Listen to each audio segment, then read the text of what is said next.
Here is the thing that keeps me up at night about this case. The smell.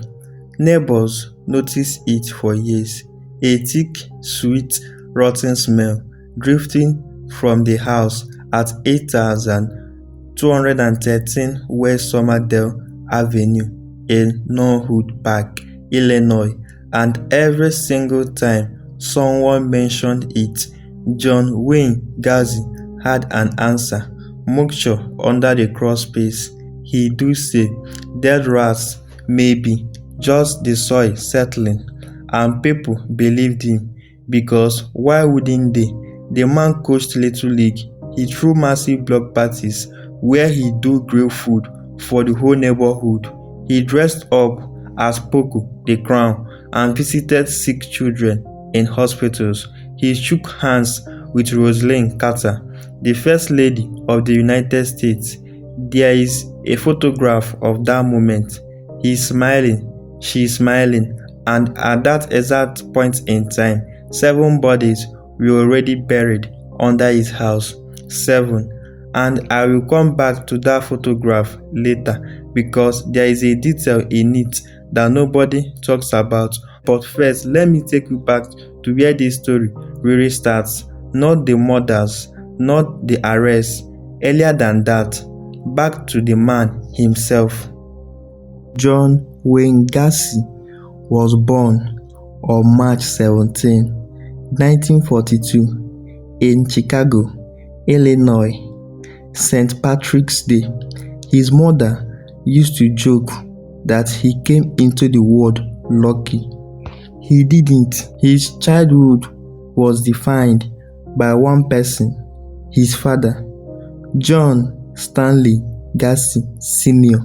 The man was a drunk, a mean, bitter, cruel drunk who beat his wife and openly told his children repeatedly, casually, like it was just a fact of the world, that he was stupid, that he was a mama's boy, that he do never amount to anything. John Wayne Gacy grew up desperate to prove him wrong. He wanted to be like, no, he needed to be liked, that one would follow him for the rest of his life. It would drive everything he built, and eventually it could explain everything he destroyed. As a teenager, Gacy had a heart condition and kept him out of sports. He couldn't do the things other boys did. He couldn't earn his father's approval the normal way, so he compensated by being charming, helpful, funny. The guy who do anything for anyone.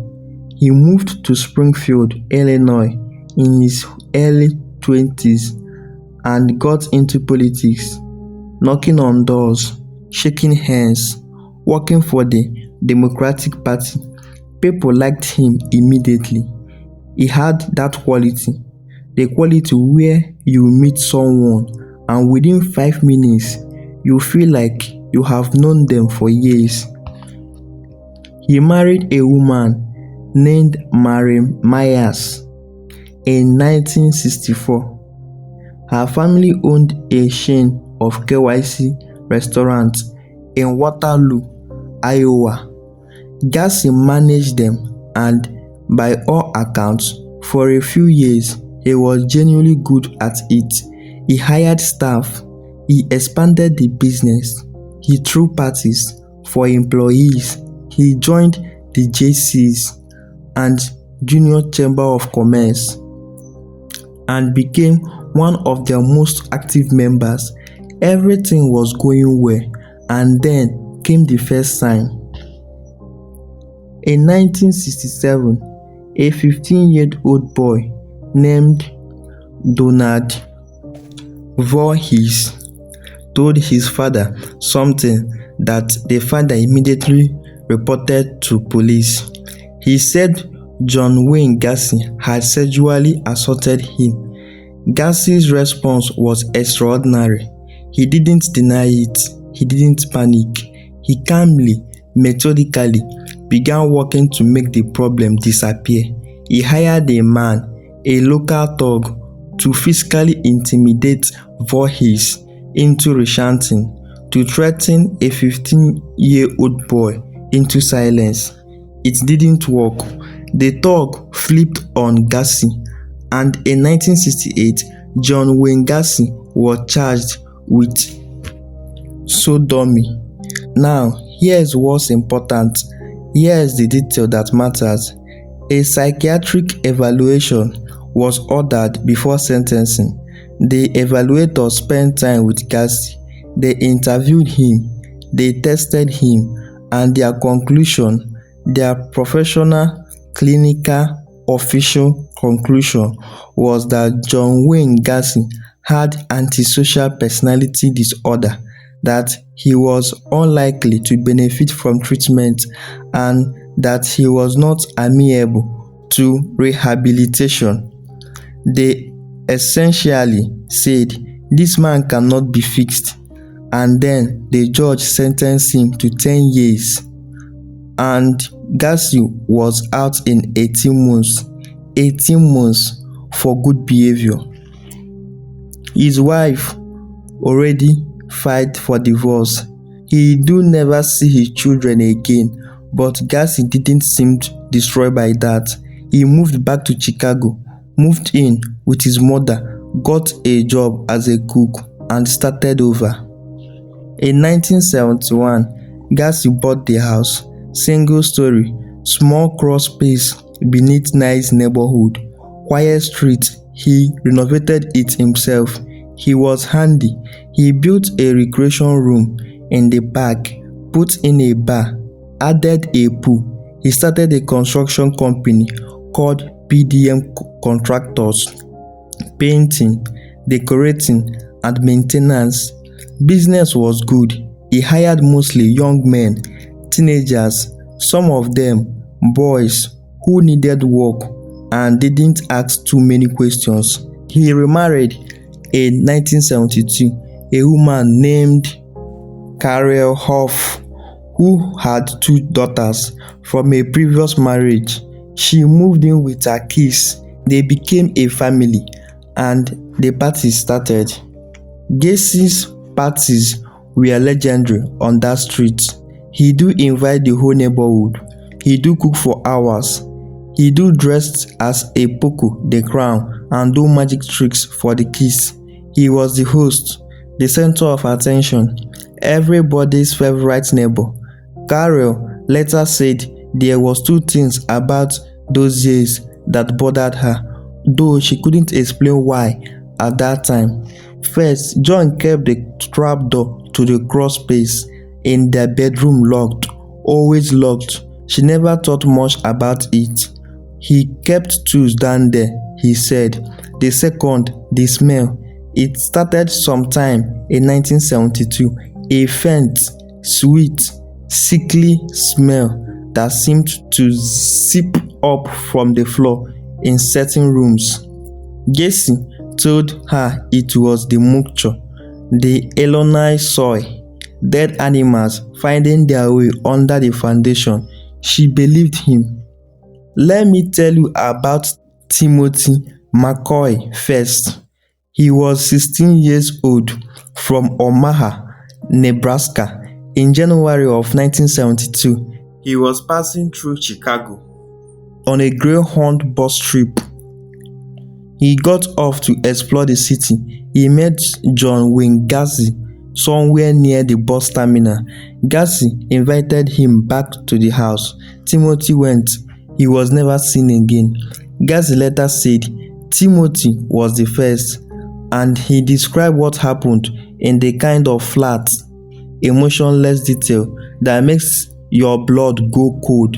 He said he woke up to find Timothy in his kitchen just making breakfast, that he panicked and interpreted the kitchen's knife in Timothy's hand as a threat. That's what happened next was self-defense. It wasn't self-defense.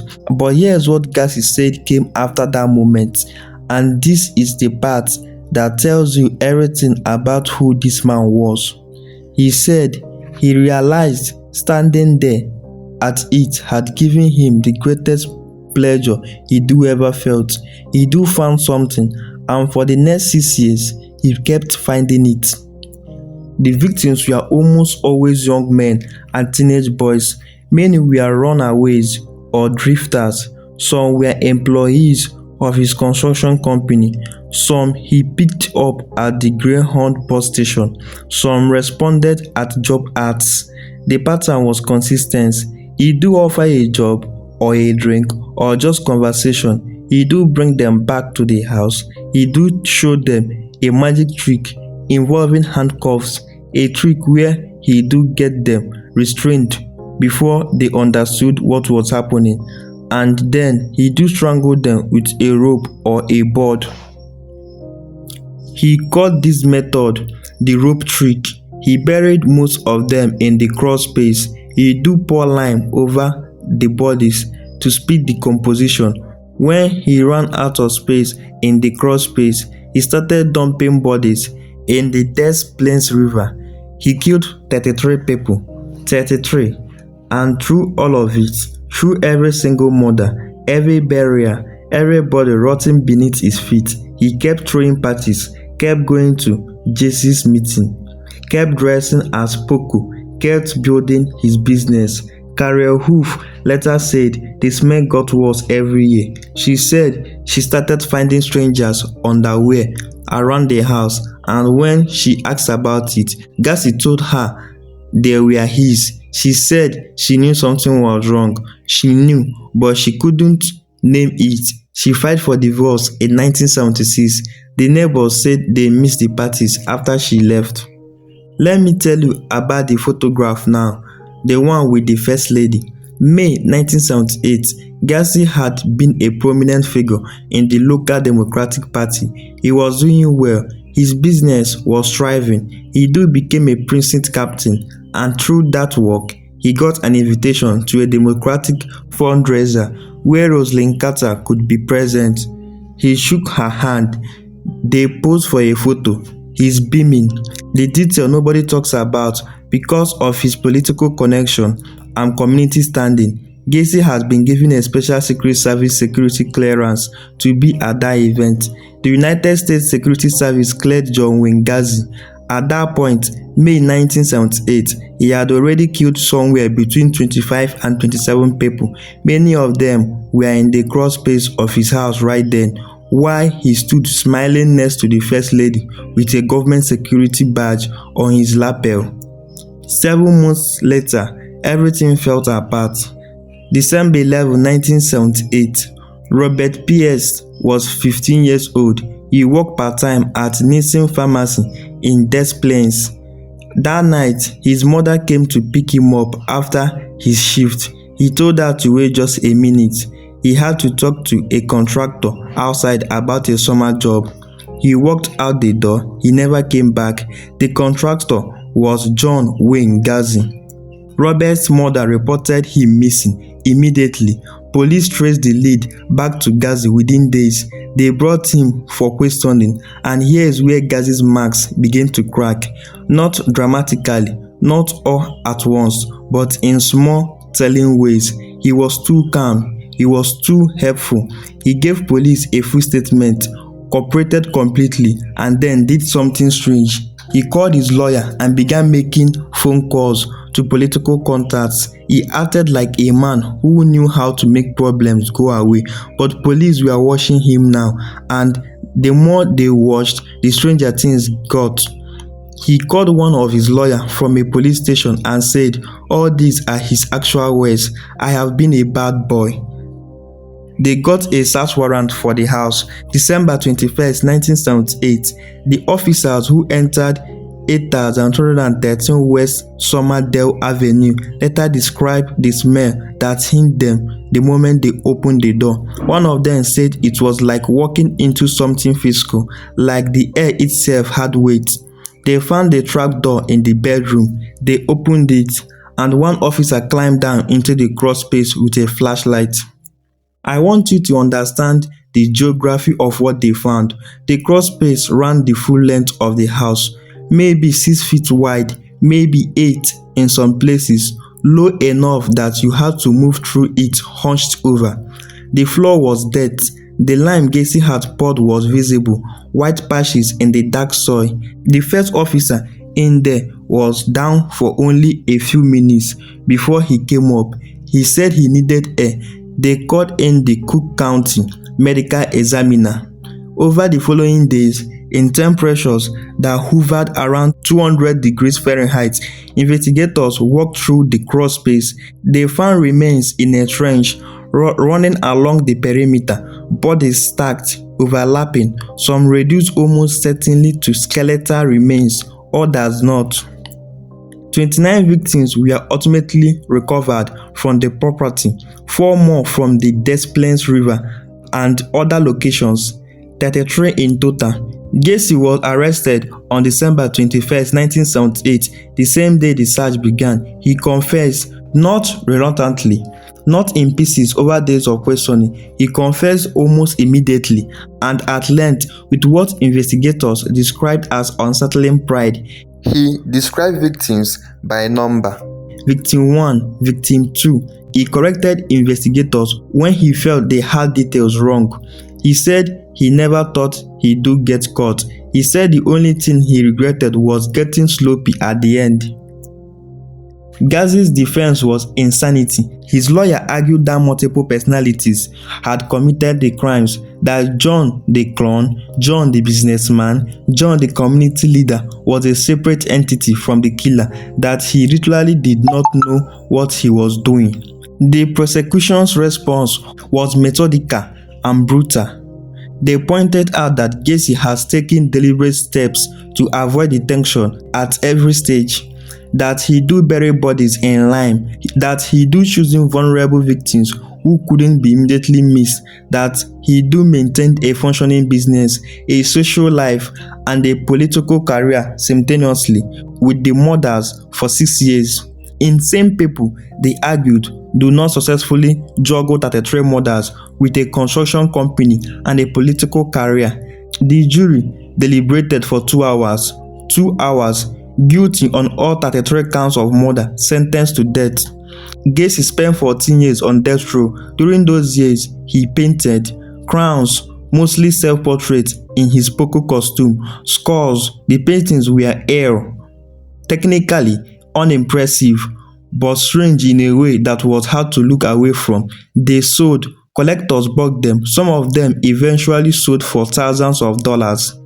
He maintained his innocency publicly while simultaneously giving detailed confessions in private. He gave dozens of interviews. He was articulate, charming, even in the way that a certain kind of person can weaponize charm, even from death row. He complained about prison food. He talked about his childhood. He talked about his father. He never once in any interview expressed genuine remorse for a single victim. Here is where the story gets darker, and I promised you earlier that I do come back to the most disturbing theory, the one that investigators never fully resolved. 33 murders confirmed, but there are people who believe that numbers is wrong. Gacy himself in interviews was inconsistent about the count. Sometimes he said 33, sometimes he hinted at more. He once told an interviewer that some things he do taken to the grave. He smiled when he said it. The Des Plaines River was dragged. The area around the house was excavated repeatedly over the years as forensic techniques improved. In the early 2000s, investigators went back to the property, by then demolished, with ground-penetrating radar. They found anomalies, areas where the soil density suggested disturbance, possible additional burial sites that were never fully excavated because the property had been so thoroughly disrupted. 8 of the 33 victims were never identified. 8 people, even with DNA technology and decades of investigation, we don't know who they were. We don't know who is still looking for them. And then there is the question of the victims we know about, because here's what bothers me the most. Several of Gacy's confirmed victims had been reported missing. Their families called police. They gave description, they gave timelines. In at least a few cases, investigators had information that could have led them to Gacy years before Robert Pierce disappeared. Years. Many of 33 could have survived if those reports had been taken seriously. If the missing young men, poor, some of them runaways, some of them gay, some of them had been looked for with the same urgency as a 15-year-old pharmacy worker from a stable family. That's not a comfortable question, but it is the right one. John Wayne Gacy was executed by lethal injection on May 10, 1994. A Stateville Correctional Center in Chris Hill, Illinois. His last meal was a bucket of KFC, the same food he do manage for his father-in-law's restaurant 30 years earlier. Shrimp, fresh fries, fresh strawberries. His last words were two sentences: "Kiss my ass." That was it. No remorse, no acknowledgement, no final confession of the real number. He was pronounced dead at 12:58 a.m. Outside the prison. A crowd had gathered. Some were protectors against the death penalty. Some, but most, were survivors, family members of victims, people who had been waiting for 14 years for this night. When the announcement came, they cheered. The house at 8213 West Somerdale Avenue was demolished in 1979. Almost immediately after the trial, a new house was built on the lot. People have lived in it. It looks like every other house on the block now, but neighbors say that every few years, a car will slow down in front of it. Someone looking out the window, trying to understand something. You can't tell from the outside what happened there. That's the thing. You never can. There is a theory, not a supernatural one, not a conspiracy, just a psychological one that I keep coming back to. John Wayne Gacy didn't hide in the shadows. He didn't live like a monster. He lived like a neighbor. He lived like the guy you do want next door. And there is a reason for that, because the performance was the camouflage. The parties, the clown costume, the political work, the handshakes, it wasn't separate from what he was. It protected what he was. The most dangerous predators don't look dangerous. They look like the friendliest person in the room. They looked like the guy who always remembers your name, who offers to help you move, who shows up to every neighborhood event, who makes you feel every time you see him genuinely glad that he exists. Gacy wasn't hiding in the plain sight. He was building behind plain sight. And the question that I keep coming back to, the one I think about when I drive through quiet suburban streets at Christmas, when I see the lights on the houses, when I pass a backyard barbecue and smell smoke and hear laughter, is that we all live next to someone we don't fully know. We all accept on faith that the person smelling at us from across the fence is who they appear to be. Most of the time, that faith is right, but sometimes, just sometimes, the smell drifting up from the room isn't moisture, and somewhere nearby, a trapdoor is locked. So, I will leave you with this. Gacy told investigators that the thing that scared him most wasn't getting caught. It was that for 6 years, through 33 murders, through parties and politics, and poker and all of it, not a single person looked closely enough. The question isn't why he did it. The question, why did we make it so easy?